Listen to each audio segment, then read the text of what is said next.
Maintenant, on va faire quelques résolutions de problèmes avec des triangles rectangles. Donc ici, je veux déterminer la mesure de l'angle A. Donc l'angle A est ici, OK? Son côté opposé est ici, adjacent est ici parce que c'est à côté et hypoténuse qui est ici. Donc, sachant SOHCAHTOA, OK? Moi, je veux savoir quelle est la mesure de l'angle A. Donc, je vais utiliser cet angle-là. Je connais mon A et je connais mon H. Donc, je vais utiliser cos parce que je ne peux pas utiliser sin parce que je n'ai pas mon côté opposé. Je ne peux pas utiliser tan parce que je n'ai pas mon côté opposé. Donc, voici pourquoi je vais utiliser le cos de mon angle A est égal à A sur H, donc côté adjacent sur hypoténuse, qui est égal à mon 8,7 sur 10,4. Pour trouver la mesure de mon angle A, qu'est-ce que je dois faire? Je vais faire mon cos moins 1 de 8,7 divisé par 10,4, qui va me donner la mesure de mon angle A. Dans ta calculatrice, assure-toi de mettre tes parenthèses, très, très important, et que ta calculatrice est en degrés. Ça me donne 33 degrés. La mesure de mon angle est de 33 degrés. Maintenant, si on fait ici, on résout un triangle qui n'est pas dessiné encore. Donc, premièrement, qu'est-ce que tu dois faire? Tu dois le dessiner. OK? Donc, un triangle X, Y, Z. Je connais l'angle X qui est ici, qui est 41 degrés. Je connais l'angle Y, qui est 90 degrés. Et je connais le côté X, qui est ici, 11,3. Le petit x, donc les lettres minuscules, c'est les longueurs des côtés et les lettres majuscules, c'est la mesure des angles. Donc, x, y, z, qui veut dire que le côté z est opposé à l'angle z et le côté y est opposé à l'angle y.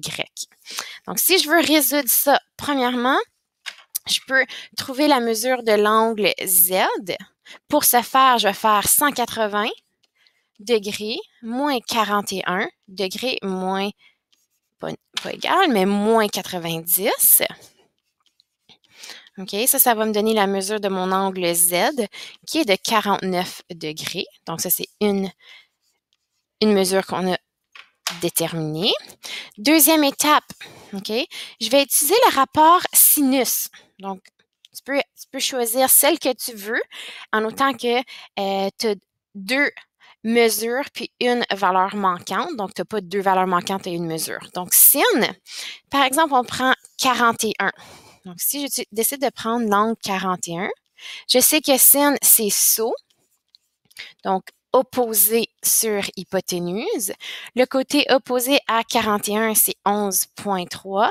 Et l'hypoténuse, dans mon cas ici, c'est Y. Je ne connais pas la valeur. Donc, j'ai sin de 41 degrés égale à 11,3 sur Y. Je dois isoler mon Y pour trouver ma valeur. Donc, qu'est-ce que je peux faire ici? Je peux juste faire un switch comme ça. Donc, mon Y est rendu à 11,3 divisé par sin de 41 degrés. Donc, et voilà, tu peux trouver la mesure de Y. Si tu mets tout ça dans ta calculatrice, ça me donne que Y est égal à 17,2 mètres. Maintenant, il me reste juste la longueur du côté Z à déterminer. Donc, si je fais, je peux utiliser un autre rapport trigonométrique. Donc, dans le fond, si, mettons, on utilise cos de l'angle 41. Cos, on sait que c'est K, donc adjacent sur hypoténuse. Adjacent, si on regarde notre angle 41, mon adjacent est ici, mon opposé est ici et mon hypoténuse est ici. Donc, A qui est Z, H qu'on vient juste de déterminer qui était 17,2. Ici, j'ai mon cos de 41 qui est égal Z sur 17,2. J'isole mon Z, donc je multiplie 17,2 multiplié par cos de 41 qui me donne la mesure de Z Z est égal à 11,3 mètres. Non, pas 11,3 mètres, désolé, ça c'est mon X. Mon Z est égal à 13 mètres. Et voilà, on a résolu le problème, le triangle rectangle XYZ. Petit rappel ici de mes angles d'élévation et de dépression. Donc, lorsqu'on regarde vers le haut, il s'agit d'un angle d'élévation parce qu'on a élevé les yeux. OK? Donc, ici, on a un angle d'élévation. Donc, ça ici, c'est un petit rappel. Et lorsqu'on regarde vers le bas, il s'agit d'un angle de dépression. OK? Donc, on a regardé vers le bas, angle de dépression. Juste un petit rappel parce qu'on va l'avoir besoin pour la prochaine exemple. OK? Donc, si on regarde l'exemple 3, du haut d'une falaise, OK? Donc, ici, j'ai une falaise de 95 mètres. Donc, ma falaise, elle a une hauteur de 95 mètres. Du haut, on est ici. On peut déterminer que l'angle de dépression vers le bateau est de 11 degrés. Donc, si, mettons, je dessine un petit bateau ici, j'ai pas grand talent de bateau, mais bon. OK, donc, il est dans l'eau, le bateau.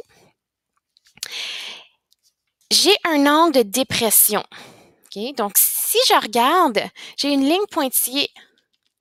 Quand ça ici, si je regarde une direction neutre, OK, mon angle de dépression, c'est l'angle ici.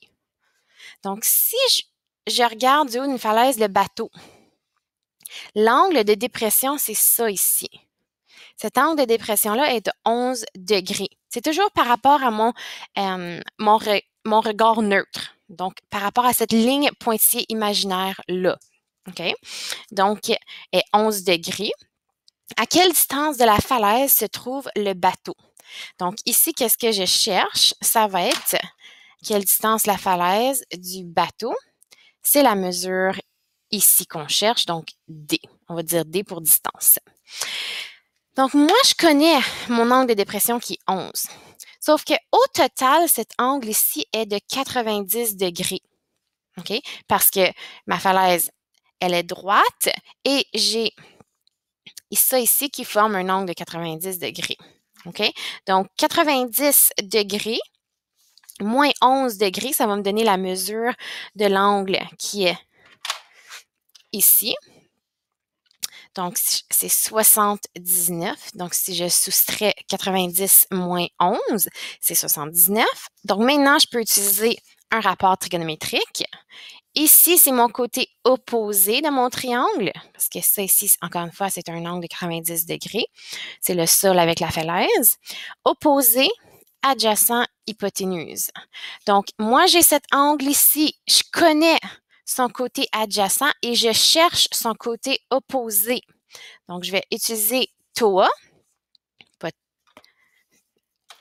TOA, OK? Parce que on cherche O, on connaît A et on a l'angle 79. Donc, l'angle 79 est égal à O sur A. Donc, O, on ne le connaît pas, qui est ma distance, divisé par A, qui est 95. Donc, tan de 79. Je vais isoler D parce que c'est ça que je cherche. Je fais fois 95. Donc, ça ici, ça va me donner la mesure de la distance entre le bateau et la falaise, qui est de 498. Donc, 498 mètres.